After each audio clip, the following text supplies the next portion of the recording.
To ரினோஸ் view. இன்றைக்கி நம்ம ஒரு ஷார்ட்டான சூப்பரான வீடியோ தான் பார்க்க போகிறோம். என்னென்னு பார்த்தீங்கன்னா, துபாயில் செம்மையாக ரெயின் பெஞ்சிச்சு. இது எப்போ எடுத்த வீடியோன்னு பார்த்தீங்கன்னா, போன வீக் எடுத்தது. கண்டினியூஸாக ரெயின் பெய்கிட்டே இருந்துச்சு துபாயில்.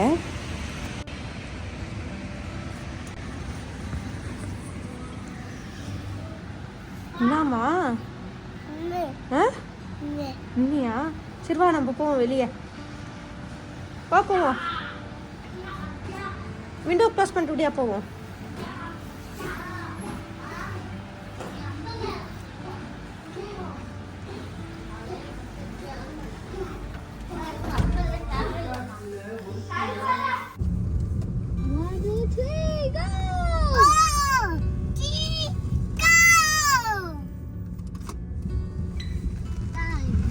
வாவ், அப்படி மழை பெய்யுதுங்க.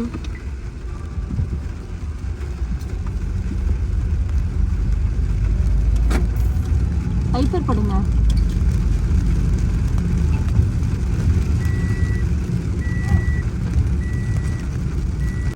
இங்கே இதேமாரி கண்டினியூஸாக ரெயின் வந்து நான் இப்போ தான் பார்க்குறேன். ஆன்லைன் கிளாஸஸ், ஸ்கூல்னால் கூட ஆன்லைன் கிளாஸ் வச்சுருந்தாங்க, அந்த அளவு வந்து மழை பெஞ்சிக்கிட்டு இருந்துச்சு. ஸோ இந்த நேரத்தில் நாங்கள் இப்போ எங்கே போகிறோன்னு பார்த்தீங்கன்னாக்கா, மீட் வாங்குறதுக்காக ஷார்ஜாவில் உள்ள சூக்கல் ஜுபைல் மீட் மார்க்கெட் போயிட்டுருக்கோம். இங்கே மீட்டு மட்டும் இல்லை, வெஜிடபிள்ஸ், ஃபிஷ்ஷு, அப்புறமா இப்போ வந்து ஒரு ஹைப்பர் மார்க்கெட் கூட இது உள்ளே இருக்குது. ஸோ இங்கே போனாக்கா வீக்லி பர்ச்சேஸ் எல்லாமே பண்ணிட்டு வந்துடலாம். இங்கே பார்த்தீங்கன்னா ரோட்லன்னா அவ்வளோ தண்ணி, நிறையா மழை பெஞ்சு ரொம்ப தண்ணி நிற்கிது.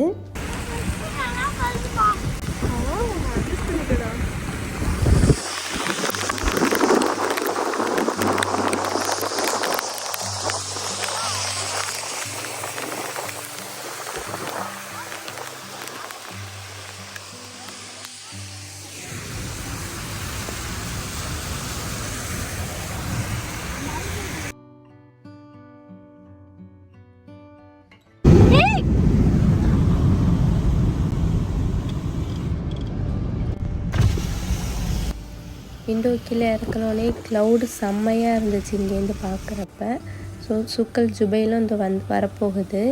இதேமாரி நம்ம மலையில் போகிறதும் ஒரு விதமாக ஜாலியாக தான் இருந்துச்சு அந்த டைமில்.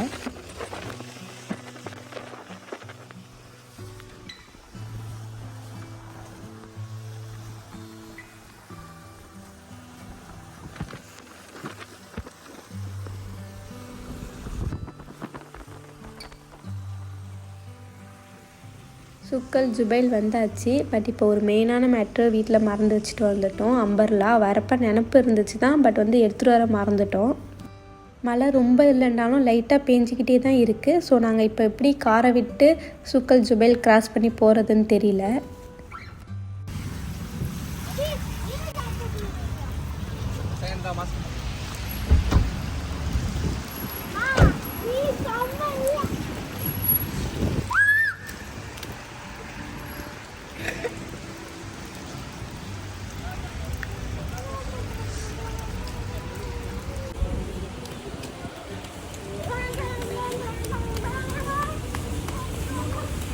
Saif, மெதுவா போ. Saif,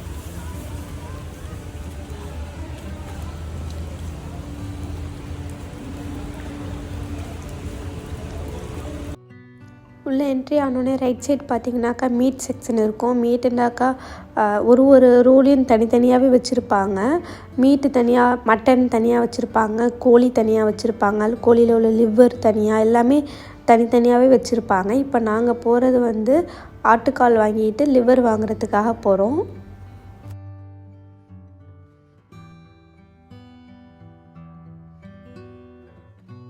மீட் செக்ஷனில் இதுதான் ஃபஸ்ட்டு ரோ. இந்த ரோ ஃபுல்லாகவே வந்து சிக்கன் வச்சுருந்தாங்க. சிக்கனில் உள்ள லிவர் தனி, சிக்கனு, அப்புறம் முட்டை எல்லாமே இந்த ரோ ஃபுல்லாகவே இருந்துச்சு. இங்கே லாஸ்ட்டில் தான் வந்து மட்டன் லிவரும் ஆட்டுக்காலும் இங்கே தான் லாஸ்ட்டில் இருக்குது. ஸோ நாங்கள் இங்கே போய் வாங்க போகிறோம். இங்கே எதுக்கு வரோன்னு பார்த்தீங்கன்னாக்கா, நமக்கு வந்து எல்லாமே ஃப்ரெஷ்ஷாக கிடைக்கும். வெஜிடபிள்ஸ்லேருந்து மீட்டு, ஃபிஷ்ஷு எல்லாமே நமக்கு வந்து ஃப்ரெஷ்ஷாக கிடைக்கும். அதுக்கு தான் நம்ம வந்து இங்கே வர்றது. ஆட்டுக்கால் பார்த்திங்கனாக்கா ஹேர்னால் க்ளீன் பண்ணி இப்படி வச்சுருப்பாங்க. ஸோ நமக்கு ஈஸியாக இருக்கும் திரும்பி இதை க்ளீன் பண்ணுறதுக்கு. இங்கே எல்லா கண்ட்ரி மட்டனுமே கிடைக்கும். இந்தியா, பாகிஸ்தான், கெனியா அப்படின்ட்டு எல்லா டைப்பு மட்டனுமே இங்கே கிடைக்கும். பட் மட்டன் ப்ரைஸ் பார்த்திங்கன்னா ஒரு கண்ட்ரிக்கும் வேறு ப்ரைஸ் இருக்கும்.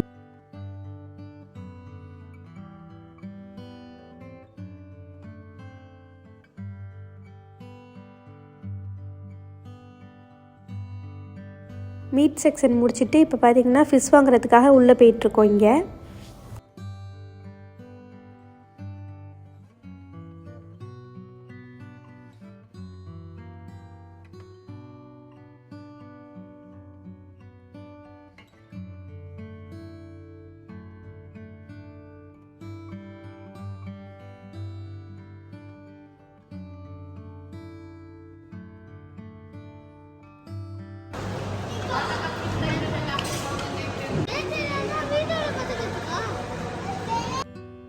ப்ரான்லேயே எவ்வளோ டைப்ஸு ப்ரான் வச்சுருக்காங்க பாருங்கள். ஒன்று ஒரு ப்ரைஸில் இருக்குது, வேறு நேமில் வச்சுருக்காங்க. பட் இங்கே என்னண்டாக்கா குட்டி ப்ரான் கிடைக்கிறது வந்து ரொம்ப ரேரு. நம்ம ஊரில் வந்து சின்ன ப்ரான் வந்து ஈஸியாக கிடச்சிடும், இதேமாரி பெரிய ப்ரான் வந்து கிடைக்காது. பட் இங்கே வந்து பெருசு தான் ஈஸியாக கிடைக்கும், சின்னது ரொம்ப ரேராக கிடைக்கும்.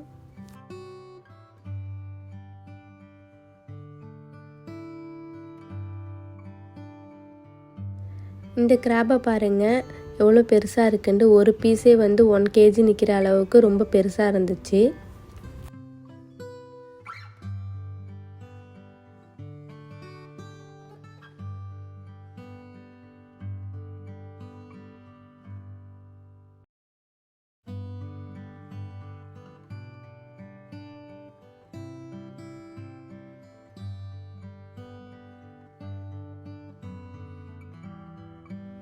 ஃபிஷ் மார்க்கெட்டை முடிச்சுட்டு இப்போது வெஜிடபிள் மார்க்கெட் போயிட்டுருக்கோம். ஃபிஷ் மார்க்கெட்டுக்கு ஆப்போசிட்லேயே தான் வந்து வெஜிடபிள் மார்க்கெட் இருக்குது. இது எல்லாமே பார்த்திங்கனாக்கா சுக்கல் ஜுபைல் உள்ளே தான் எல்லாமே இருக்குது. இது ஒரு பெரிய மால் மாதிரி இருக்கும் உள்ளே வந்தாக்கா. இந்த வெஜிடபிள் மார்க்கெட்டில் எல்லா டைப்பு வெஜிடபிள்ஸு அப்புறம் வந்து ஃப்ரூட்ஸ் எல்லாமே கிடைக்கும் இங்கே.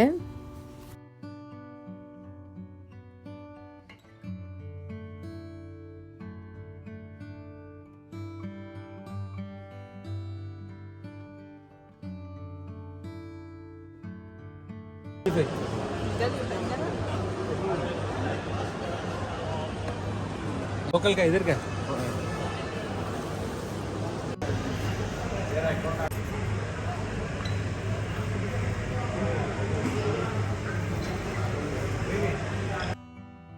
எல்லாமே வாங்கியாச்சு. இங்கே சுக்கல் ஜுபைலில் மெயின் திங் இங்கே பார்த்தீங்கன்னா இங்கே ஒரு ஹைப்பர் மார்க்கெட் இருக்குது, கிராண்ட் மால்டு. இங்கே உள்ள ஃப்ரெஷ்ஷாக தேங்காய் எண்ணெய் ஆடி கொடுக்குறாங்க லைவாக நம்ம கேட்குற அளவு லிட்டருக்கு. ஸோ நீங்கள் துபாயில் இருந்தீங்கன்னா தேங்காய் எண்ணெய் தேவைப்பட்டுச்சுன்னா கண்டிப்பாக வந்து ஹைப்பர் மார்க்கெட்டில் இங்கே வாங்கிக்கலாம். நம்ம எதுக்கே வந்து ஓப்பன் பிளேஸில் லைவாக வந்து தேங்காய் எண்ணெய் சூப்பராக ஆடி கொடுக்குறாங்க.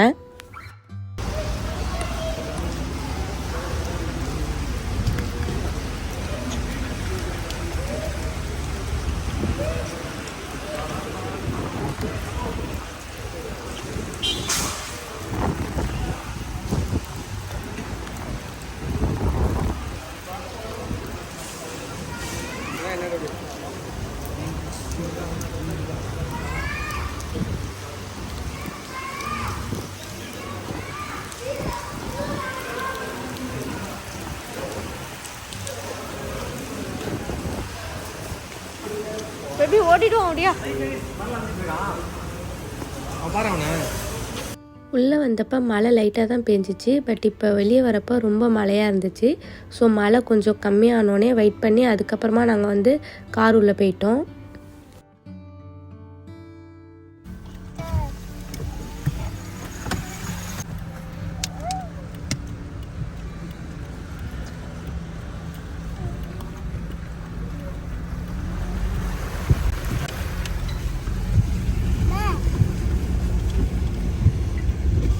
இந்த வேலை வச்சுக்கோ, அந்தளவுக்கு மழை இல்லை.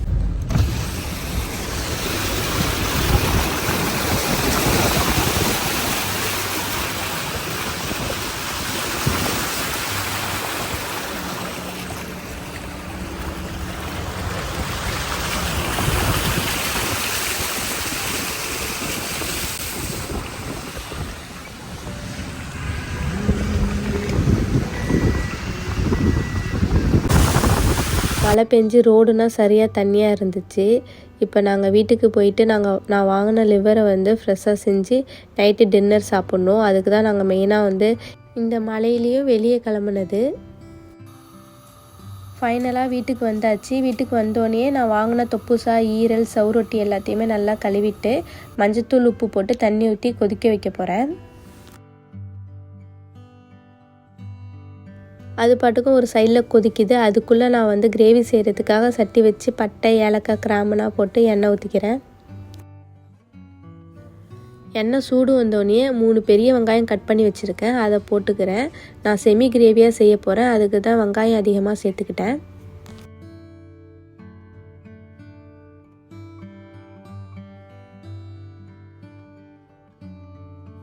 வெங்காயம் வதங்குறதுக்காக கொஞ்சம் உப்பு சேர்த்துக்கிறேன். ஆல்ரெடி நான் வந்து அந்த தொப்புசா ஈரலில் வந்து கொதிக்க வைக்கிறதுக்காக உப்பு சேர்த்துருக்கேன். ஸோ இதில் வந்து கொஞ்சமாக சேர்த்துக்கிட்டேன். வெங்காயம் வதங்கிடுச்சு. இப்போ இஞ்சி பூண்டு பேஸ்ட்டு 2 ஸ்பூன் போட்டுக்கிறேன்.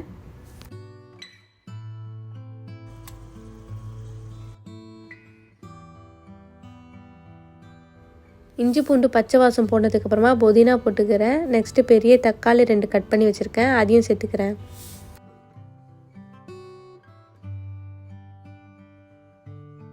வெங்காயம் தக்காளி நல்லா வதங்கினதுக்கப்புறமா சவுரொட்டியை மட்டும் தனியாக எடுத்து ஃபஸ்ட்டு அதை போட்டுக்கிறேன். எதுக்குன்னா சவுரொட்டி தான் கொஞ்சம் லேட்டாக வேகும், அதனால் அதை ஃபஸ்ட்டு போட்டுக்கிட்டு அதுக்கப்புறமா மசாலா சேர்க்குறேன்.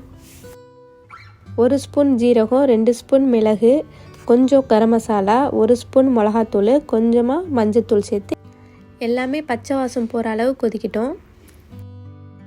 பச்சை வாசம் போனோடனே கொதிக்க வச்சுருந்த தொப்புசா ஈரலை வந்து திரும்பி நல்லா கழுவி எடுத்துக்கிட்டு இதில் போட்டுக்கிறேன்.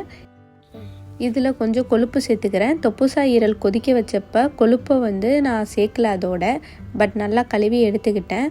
நம்ம அதுலேயே கொதிக்க வச்சாக்கா சீக்கிரமாக வந்து கொழுப்பு கரைஞ்சிடும். ஸோ அதில் சேர்க்காமல் டைரெக்டாக இதில் சேர்த்துக்கிட்டேன். லாஸ்ட்டாக இதில் கொஞ்சம் தண்ணி ஊற்றிக்கிறேன். நிறைய தண்ணி ஊற்றல, கொஞ்சமாக தான் தண்ணி ஊற்றிக்கிறேன்.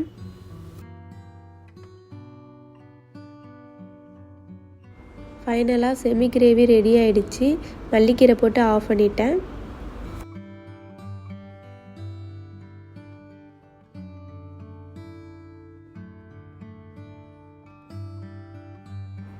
இந்த வீடியோ உங்களுக்கு பிடிச்சிருந்துச்சுன்னா லைக் பண்ணுங்கள், சப்ஸ்கிரைப் பண்ணாதவங்க சப்ஸ்கிரைப் பண்ணி சப்போர்ட் பண்ணுங்கள். ஃப்ரெண்ட்ஸ் அண்ட் ஃபேமிலிக்கும் மறக்காமல் ஷேர் பண்ணுங்கள்.